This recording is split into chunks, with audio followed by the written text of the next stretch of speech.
everyone, my name is Anshul Arora and I welcome you all to my YouTube channel, The Chem Squad। और हम लोग अब धीरे धीरे ना सब चैप्टर्स को ऐसे ग्रिप करने वाले हैं और आज की वीडियो में हम लोग बात करने वाले हैं रिएक्शन कोशेंट की। But before we do that, there's an important announcement. The Chem Squad has also launched an app to help you completely before your exam और बहुत ही सस्ता सुंदर टिकाऊ में हमने पूरा कोर्स लॉन्च कर दिया है कि ठीक है यार खेल लो। तो पूरी ऑर्गेनिक केमिस्ट्री और पूरी इनऑर्गेनिक केमिस्ट्री अगर क्लास 11th-12th की पढ़नी है तो इट्स इन जस्ट ₹1599 और उसमें आपको पूरी क्लास 11 पूरी क्लास 12th की ऑर्गेनिक भी पढ़ाई जाएगी, इनऑर्गेनिक भी पढ़ाई जाएगी। हाँ, अगर लग रहा है कि इनऑर्गेनिक तो आती है, सिर्फ ऑर्गेनिक पढ़ा दो, तो सिर्फ ऑर्गेनिक केमिस्ट्री का भी कोर्स है विच इज़ इन ओनली ₹999। उसमें पूरी क्लास 11 पूरी क्लास 12th की ऑर्गेनिक पढ़ाई जाएगी। और अगर तुम्हें लगता है कि ये सब आता है फिजिकल पढ़ा दो, तो सिर्फ फिजिकल केमिस्ट्री का कोर्स भी है on the app at the same price as organic chemistry. और आप जल्दी से जल्दी कोर्सेज में एनरोल कीजिए क्योंकि क्लासेस स्टार्ट हो रही है 3 अक्टूबर से और क्लासेस स्टार्ट होंगी, फिर हम साथ में पढ़ेंगे, फिर हम बहुत ज़्यादा पढ़ेंगे, फिर तुम लोग बहुत अच्छा करोगे पेपरों में। तो ठीक है, तुम्हारा केम का डर हटाने के लिए और तुम्हें केम में प्रो बनाने के लिए the came squad has brought this app for you. उसका लिंक आपको इस वीडियो के डिस्क्रिप्शन में भी मिलेगा और फर्स्ट कमेंट में भी एज अ पिन्ड कमेंट मिलेगा। तो जल्दी से जाके एनरोल कर लो, पूरा प्रोसेस लिखा हुआ है कैसे एनरोल करना, और फटाफट आ जाना क्योंकि क्लासेस करेंगे 3 अक्टूबर से जल्दी। चलो शुरू करते हैं। रिएक्शन कोशेंट की बात है। अभी रिएक्शन कोशेंट क्या था, हमने केमिकल इक्विलिब्रियम पढ़ना चालू किया जब भी, और तुमने पढ़ा भी होगा, उसमें इक्विलिब्रियम कांस्टेंट की बात होती है। जो बोला जाता है कि यार जब इक्विलिब्रियम आ जाता है ना, तो जो भी प्रोडक्ट की concentrations raise to their respective stoichiometric power divided by reactants की concentration raise to their respective stoichiometric coefficient, मैंने पहले पार बोला था क्या, कोफिशिएंट होता है, तो उसको हम इक्विलिब्रियम कांस्टेंट बोलते हैं। पर ये सिर्फ इक्विलिब्रियम पे होता है, मतलब इक्विलिब्रियम पे ऐसे बोला जाता है कि के इक्विलिब्रियम होगा कि सी की कॉन्सेंट्रेशन एट इक्विलिब्रियम, डी की कॉन्सेंट्रेशन एट इक्विलिब्रियम, ए की कॉन्सेंट्रेशन एट इक्विलिब्रियम, बी की concentration at equilibrium raise to their respective stoichiometric coefficient. ठीक है, लेकिन ये कब होता है, इक्विलिब्रियम पे।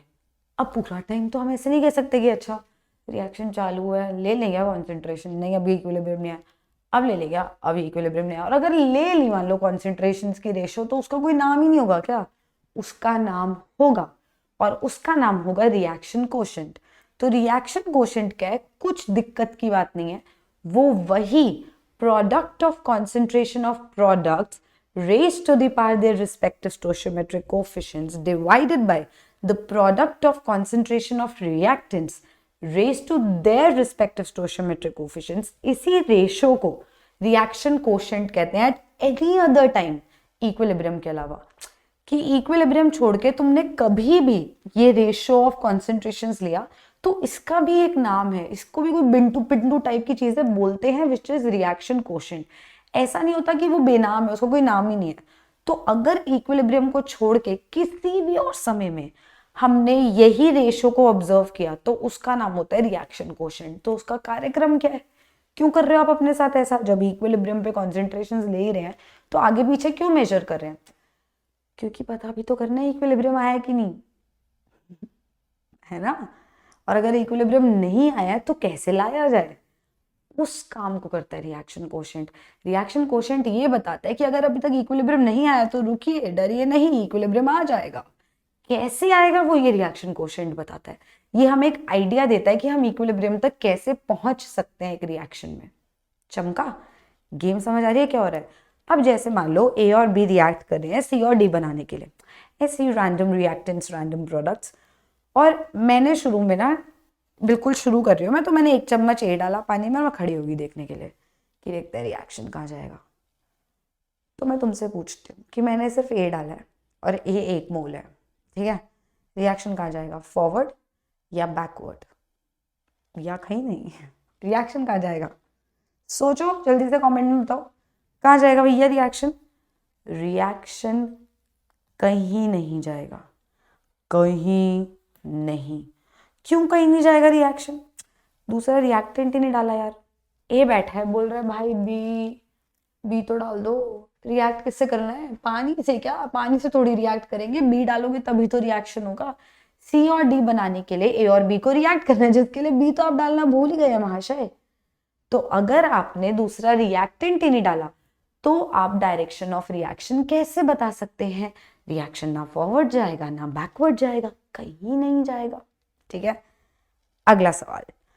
अगर ए भी 1 मोल डाल दिया है और बी भी 1 मोल डाल दिया, अब रिएक्शन कहाँ जाएगा? अब ए है बी है, हाथ मिलाएंगे रिएक्ट करेंगे, सी और डी बनाने लग जाएंगे। तो ऐसे केसेस में रिएक्शन जाएगा फॉरवर्ड डायरेक्शन में। कब तक जाता रहेगा? रिएक्शन फॉरवर्ड जाता रहेगा, फिर सी और डी काफी सारे बन जाएंगे, फिर वो बोलेंगे अब हम भी रिएक्ट करेंगे, अब हम भी राज करेंगे, और फिर वो भी रिएक्ट करके वापस ए और बी देने लगेंगे। तो रिएक्शन फॉरवर्ड भी जाने लगेगा, इवेंचुअली थोड़ा बैकवर्ड भी होने लगेगा, और इवेंचुअली इक्विलिब्रियम आ जाएगा।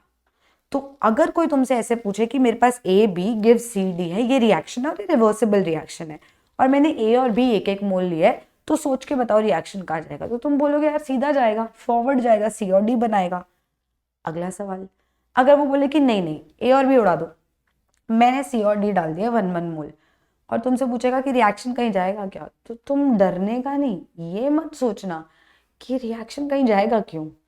ए और बी का काम तो था रिएक्ट करके सी और डी देना, और सी और डी ऑलरेडी पड़े हैं, तो रिएक्शन कहीं नहीं जाएगा। नहीं, ये रिएक्शन रिवर्सिबल है, 2 वे स्ट्रीट है। ए और बी रिएक्ट करके सी और डी देते हैं, तो सी और डी भी रिएक्ट करके ए और बी देते हैं। तो अगर इनिशियल केस में सिर्फ सी और डी बैठे हैं, तो वो बोलेंगे आओ चलो ए और बी बनाए, थोड़ा खेलें, तो ये रिएक्शन बैकवर्ड जाएगा। ये मुझे कैसे पता चल रहा है? क्योंकि मुझे ये दिख रहा है कि ये reaction A plus B gives C plus D, ये एक रिवर्सिबल रिएक्शन है, ये बाई डायरेक्शनल है, ये 2 वे स्ट्रीट है। ए और बी रिएक्ट करके सी और डी भी देते हैं, और सिमिलरली सी और डी रिएक्ट करके ए और बी भी दे सकते हैं।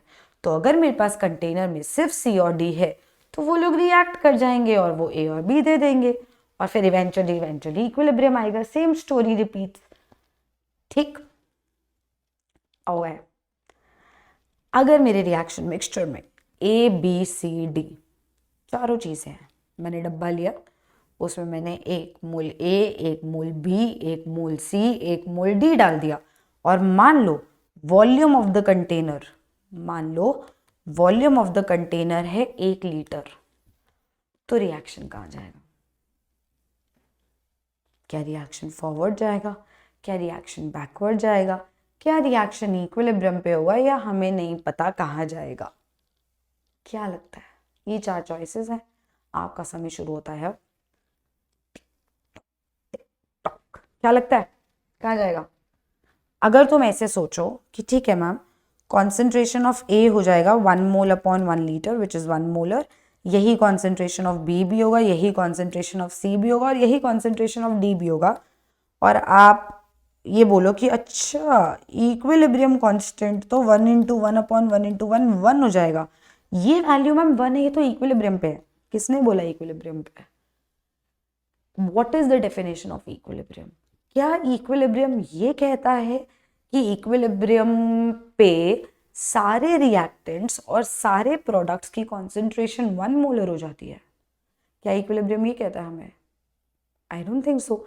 इक्विलिब्रियम कांस्टेंट की वैल्यू तो हमने 10 की पावर -31 भी पढ़ी और 10 की पावर +8 भी पढ़ी है, तो -10 की पावर -31 और 10 की पावर +81 के इक्वल तो नहीं है। तो अगर सारी वैल्यूज इक्वल हैं तो इक्विलिब्रियम आ गया, ये किसने बोला? द डेफिनेशन सेज कि इक्विलिब्रियम पे the concentration of each species becomes constant with time. They may or may not be equal.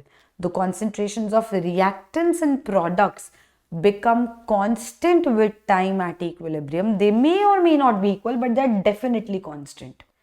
इसी को तो equilibrium कहते हैं कि 100% constant game है, 100% constant game है, इसी को equilibrium कहते हैं. लेकिन हम क्या सोचते हैं कि इक्विलिब्रियम का मतलब rate of forward becomes equal to the rate of backward, तो concentration equal. Nope, not the concentrations. the concentrations become constant with time, they don't become equal with time, they might not, हमें नहीं मालूम। ठीक, तो अगर कभी ऐसी situation आए जहां चारों स्पीशीज दी हुई हैं, रिएक्टेंट्स भी दिए हुए हैं चारों, मतलब इस केस में चारों, वरना सारी स्पीशीज दी हुई हैं, सबकी बात हो रही है, सारे रिएक्टेंट्स की भी बात हो रही है और सारे प्रोडक्ट्स की भी बात हो रही है, तो हम ये बोलते हैं कि अब हमें नहीं पता रिएक्शन कहाँ जाएगा, हमें इक्विलिब्रियम कांस्टेंट की वैल्यू चाहिए ताकि हम बता पाए। और ताकि भी कैसे बता पाए, यहां आएगा रिएक्शन कोशेंट। आप रिएक्शन कोशेंट की वैल्यू निकालोगे, बिकॉज आपको नहीं पता है कि इक्विलिब्रियम है कि नहीं, तो आप ये जो रेशो निकालते हो कॉन्सेंट्रेशंस का, जो 1 आएगा, ये आप देखोगे, वो आपको पेपर में इक्विलिब्रियम कांस्टेंट की वैल्यू देगा, और आप दोनों को कंपेयर करके सोचोगे कि रिएक्शन को कहाँ भेजना है, फॉरवर्ड, बैकवर्ड, या वो जेन्युइनली इक्विलिब्रियम पे है। क्योंकि अगर उसने आपको पेपर में इक्विलिब्रियम कांस्टेंट की वैल्यू भी 1 दी है तो इक्विलिब्रियम पे है, पर अगर उसने बोला इक्विलिब्रियम कांस्टेंट 1 नहीं है तो आप बोलोगे फिर बता दे क्या है, क्योंकि उस हिसाब से मैं सोचूंगी कि भैया फॉरवर्ड भेजना है कि बैकवर्ड भेजना है इक्विलिब्रियम लाने के लिए। तो जब भी किसी रिएक्शन में चारों चीजों की बात हो रही होती है तो हम उसमें रिएक्शन कोशेंट फाइंड आउट करते हैं टू नो कि इक्विलिब्रियम आया है कि नहीं आया, अगर नहीं आया तो कैसे लाया जाए। बात चमकी? सच्ची बताना, बिल्कुल कमेंट सेक्शन में बता देना चमक रहा है कि नहीं। तो अगर प्रोडक्ट की concentration raised to the power उसका stoichiometric coefficient divided by reactant की concentration raised to the power उसका स्टोइचियोमेट्रिक कोएफिशिएंट ले एट इक्विलिब्रियम, तो उसको इक्विलिब्रियम कांस्टेंट कहते हैं। And at any other time कभी भी और, तो उसको रिएक्शन कोशेंट कहते हैं। और एट इक्विलिब्रियम ये दोनों वैल्यूज इक्वल हो जाती हैं। बात समझ आई? एट इक्विलिब्रियम ये दोनों वैल्यूज इक्वल हो जाती हैं। अब छोटी सी बात है, अगर रिएक्शन कोशेंट की वैल्यू इक्विलिब्रियम कांस्टेंट से कम है तो रिएक्शन कहाँ जाएगा? सोचना, एक रिएक्शन है A + B gives C + D, ठीक है, इसका उसने तुम्हें इक्विलिब्रियम कांस्टेंट दिया हुआ है, मान लो 10, मान लो, और उसने तुम्हें बोला है कि बिल्कुल अभी यहाँ पे 1 मोल A है, 1 मोल B है, 1 मोल ही C है और 1 मोल ही D है 1 लीटर कंटेनर में। तो तुम बोलोगे ठीक है भाई सुन मेरी बात, ये 1 मोलर, मोल्स अपॉन वॉल्यूम ना, ये भी 1 मोलर, ये भी 1 मोलर और ये भी 1 मोलर है, ठीक है। तो रिएक्शन कोशेंट हो जाएगा प्रोडक्ट की कॉन्सेंट्रेशन अपॉन रिएक्टेंट की 1 के इक्वल। इक्विलिब्रियम कांस्टेंट है 10, मुझे इक्विलिब्रियम चाहिए तो मुझे 1 से 10 तक जाना है, 1 से 10 तक जाना है। और ऐसा कैसे होगा? किसकी कॉन्सेंट्रेशन बढ़ाने से होगा? प्रोडक्ट की बढ़वाऊं या रिएक्टेंट की बढ़वाऊं? सोचो, अगर मैंने प्रोडक्ट की कॉन्सेंट्रेशंस बढ़वाई, रिएक्शन फॉरवर्ड गया, सोचना, हाँ, अगर रिएक्शन फॉरवर्ड गया तो प्रोडक्ट की कॉन्सेंट्रेशन बढ़ रही है, रिएक्टेंट घट रहा है, रेशो क्या है? Product upon reactant. अगर प्रोडक्ट की कॉन्सेंट्रेशन बढ़ रही है और रिएक्टेंट की घट रही है, इसका मतलब ये ओवरऑल वैल्यू बढ़ रही है। न्यूमरेटर बढ़ेगा तो बढ़ेगी ना ओवरऑल वैल्यू, डिनोमिनेटर बढ़ता है तो ओवरऑल वैल्यू घटती है। अरे पता है ना, ऐसा तो नहीं रियलिटी शोज देख देख के ये सब भी खराब कर लिया है। सुनो, एक रेशो होती है न्यूमरेटर अपॉन डिनोमिनेटर, न्यूमरेटर बढ़ता है तो वैल्यू बढ़ती है, डिनोमिनेटर बढ़ता है तो ओवरऑल वैल्यू कम होती है, ठीक है। तो अगर मुझे वैल्यू बढ़ानी है, मुझे 1 से 10 तक जाना है, तो I would have to make sure कि C और D की वैल्यूज या कॉन्सेंट्रेशंस बढ़े और A और B घटे, ताकि ओवरऑल वैल्यू बढ़ती चली जाए। तो QC को अगर KC तक लेके जाना है, मतलब इक्विलिब्रियम तक पहुंचना है, तो रिएक्शन फॉरवर्ड जाएगा। एज अपोज टू अगर ये रिएक्शन ऐसे दिया होता कि KC मान लो 10 ही है और अभी मान लो कॉन्सेंट्रेशंस दी हुई है 1 मोलर मान लो और 10 मोलर मान लो, तो QC इस टाइम पे हो जाएगा 10 × 10 upon 1 × 1। So if QC is greater than KC, तो इक्विलिब्रियम तक आने के लिए तुम्हें इसकी वैल्यू घटानी पड़ेगी, और अगर तुम्हें इसकी वैल्यू घटानी है तो तुम रिएक्शन को बैकवर्ड लेके जाओगे ना, ताकि तुम्हारे ये डिनोमिनेटर बढ़ता जाए और न्यूमरेटर घटता जाए। क्योंकि अगर ये रिएक्शन बैकवर्ड जाएगा तो ए और बी की कॉन्सेंट्रेशन बढ़ेगी, सी और डी की कॉन्सेंट्रेशन घटेगी। न्यूमरेटर घटता चला जा रहा है, डिनोमिनेटर बढ़ता चला जा रहा है, ओवरऑल वैल्यू घट जाएगी, तो तुम इक्विलिब्रियम पे पहुंच जाओगे। So if QC, the reaction quotient that you have just found out, it is actually equal to the equilibrium constant, तो आप बोलोगे कि रिएक्शन इक्विलिब्रियम पे है। अगर रिएक्शन कोशेंट की वैल्यू इक्विलिब्रियम कांस्टेंट से कम है तो आप बोलोगे यार ये अभी इक्विलिब्रियम पे नहीं है, थोड़ा और फॉरवर्ड लेके जा, थोड़ा प्रोडक्ट बढ़ा, तेरा इक्विलिब्रियम आ जाएगा। और अगर वो बोले कि यार अभी जो रिएक्शन कोशेंट की वैल्यू है ना वो इक्विलिब्रियम कांस्टेंट से ज्यादा आ रही है, तो तुम बोलोगे ज्यादा आ रही है, हमें कम करनी है, तो रिएक्शन एक काम कर बैकवर्ड ले जा, ताकि तेरा डिनोमिनेटर बढ़ जाए, रिएक्टेंट्स जो ए और बी है उनकी वैल्यू बढ़ जाए और तू इवेंचुअली इक्विलिब्रियम तक आ जाए। ठीक है, इससे रिलेटेड क्वेश्चंस करेंगे नेक्स्ट पार्ट में। मैं तुम्हें तब मिलती हूँ। If you have like the video, just like the video right now, ऐसे लिटरल सेंस में लाइक करो, बेल आइकन दबा दो ताकि तुम्हें पता चलता रहे अमेजिंग कंटेंट कब आ रहा है।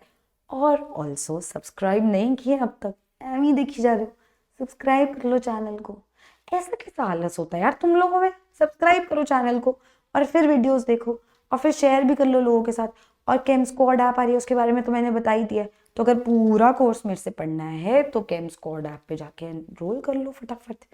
ठीक है, बाय।